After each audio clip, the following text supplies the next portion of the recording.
Hannah, thank you very much for joining us today. If you wouldn't mind, could you give our viewers and listeners a brief summary of what's happened to you over the last few months? Basically, I was told that I was going to be receiving a new child into my class in a new September term who wanted to identify as a boy, although she was born a girl. And I was very concerned about the effect it might have on this child if I was to affirm her in basically what amounts to a belief that she's born in a wrong body. Mm. I didn't want to go along with, calling her by the name and pronouns that she was requested, mainly, well, entirely really, because I believe that that's actually quite harmful and psychologically quite damaging for an 8-year-old child. Anyway, I raised my concerns with the head teacher. I was warned that because I was refusing to do this, that it might be seen as discriminatory and that I might be suspended as a result of my refusal to go along with this.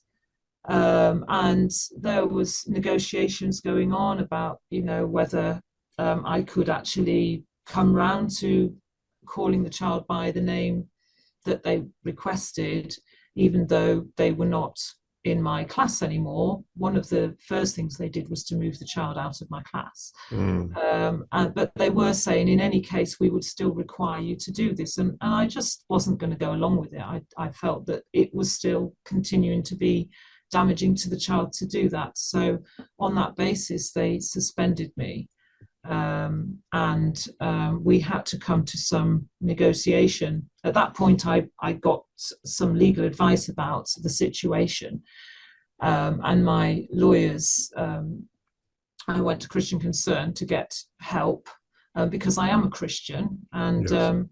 I firmly believe that Jesus Christ said, "Don't harm children," and I want to live by that in all good conscience. It's quite a good thing to live by. Anyway, I went to them for advice, and they were able to um, negotiate with the school and explain to them that actually what was happening was that they were compelling me to act in a way that was against my conscience and my beliefs, and to speak in a way that was against my conscience. So with some toing and froing and some agreements that were made, I was finally able to be reinstated in school.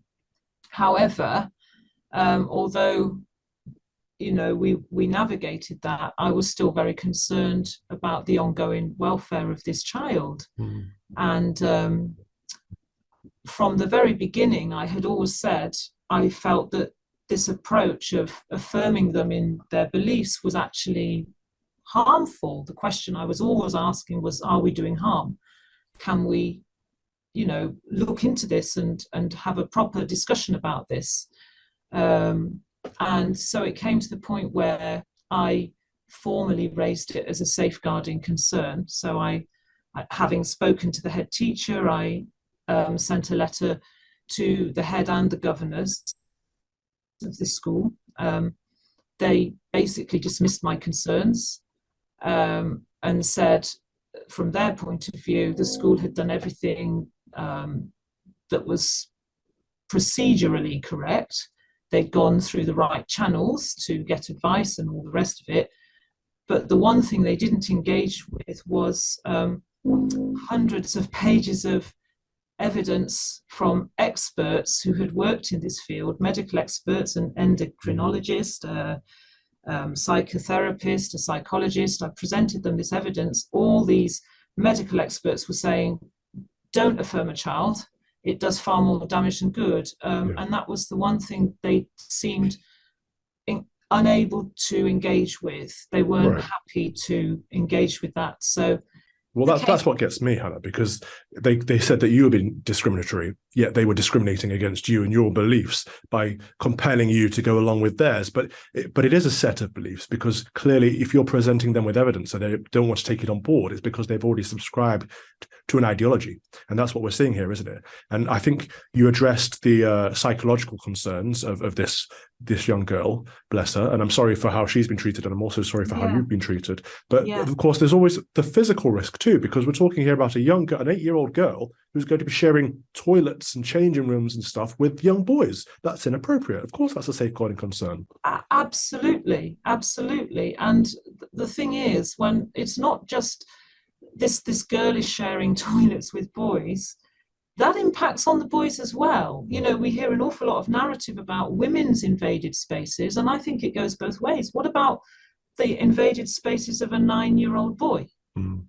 You know, and talking about the physicality, of course, there is the danger that as the child becomes entrenched in this belief that the answer to any problems they have is to have their body altered.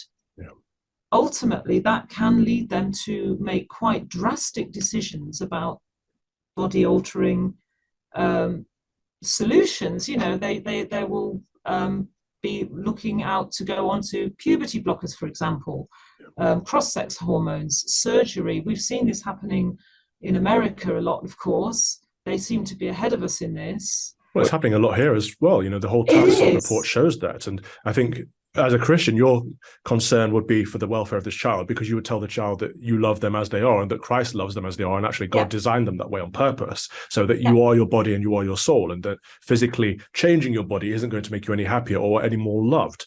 But I think you're right in raising this safeguarding concern for the welfare of the child. What I'm concerned about is that we saw in the policy exchange report that not enough teachers and parents are standing up to raise concerns. And now we're seeing perhaps why the way that you've been treated might put people off whistleblowing.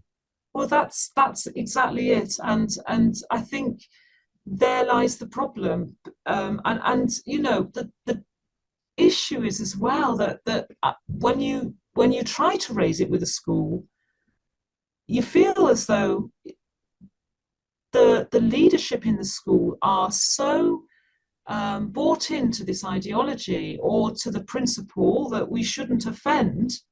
We shouldn't cause offence to a child, that could be so damaging, that they can't hear what you're saying. It's as if they can't engage in any other narrative that would try to demonstrate what is really in the best interests of children.